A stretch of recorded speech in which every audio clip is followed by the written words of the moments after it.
So it will be convenient or I should use the whiteboard for you guys? कोई बोल तो नहीं रहा, मैं तो कॉपी पेंसिल ले Yes, sir. व्हाइट बोर्ड वो कह रहे इस्तेमाल कर लो. Okay. So it will take some time. Let me try to handle with that. I arrange for you guys as well. देखते हैं अब हम कहाँ तक कामयाब होते हैं. कामयाब होते हैं. So let's see. So I hope so you can see it easily. अगर मैं लिखूंगा तो आप अपना मोबाइल अगर दूसरी तरह का रखे ना तो थोड़ा ज्यादा आप नजर आए. आप ठीक है भाई साहब, ठीक है. अब all लिखेंगे right. तो नजर आएगा. I'll try to write in big words. All right. So Okay. first part हमारे पास कौन सी है? यहूदा की. That is the main party. Nobody can see, right? Yes. नजर आ रहा है आपने यहूदा लिखा है. सर दूरबीन से नजर आता है. Oh, sir, microscope would be better.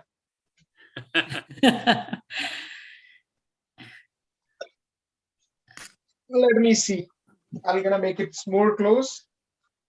Close and I hope- bit आप बड़ा लिखे. हाँ वही करूंगा sir. I'll write it in a big line. So let's see. पहली पार्टी हमारे पास कौन सी है? यहूदा. यहूदा. Is it clear now? Yes. Yes, sir. That's wonderful. दूसरी पार्टी हमारे पास है मिस्र की. फराउन. Okay. फराउन निकवा. वैसे मेरी राइटिंग ऐसी है, लिखे मूसा पढ़े खुदा. खुदा पढ़ डॉक्टर वाली लेते. राइटिंग है. ओके जी. यहूदा आ गया हमारे पास सेंटर में. मिस्र का फराउन निकवा हमारे पास आ गया. तीसरी पार्टी हमारे पास कौन सी है? शाह असूर. असूरिया का शाह जो है बादशाह, उसका नाम था बनी पॉल. शाह असूर आ गया तीसरी पार्टी, जिसका नाम है बनी पॉल, आखिरी बादशाह असूरियों का. Is that clear? तीन पार्टियां होंगी. अब चौथी पार्टी एक और है हमारे पास. कौन सी है? किसी को अगर याद हो? बाबल की, नबूकदनजर.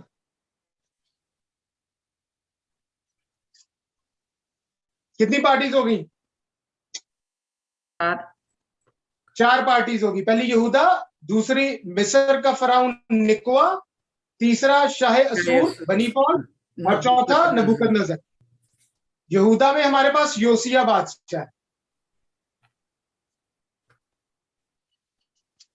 यहूदा का बादशाह योसिया, मिस्र का फराउन निकवा, शाह असूर का बनी पॉल, और चौथा बाबल का नबूकदनजर. यहां तक क्लियर है सबको? Yes. Can you move on? मैं रब कर सकता हूँ, रेस कर सकता हूँ फर्दर. Yes. लेकिन उससे पहले इन सब का टारगेट क्या है? इन सब का टारगेट है इस यह और यह किरकमस. किरकमस का इलाका. Okay. ठीक हो गया? किरकमस का इलाका इन सब का टारगेट है. It's like a cold war, going on a cold war. लेकिन अब ये आमने सामने की जंग होना शुरू हो गई है. योसिया चाहता है कि किरकमस का इलाका उसको मिल जाए.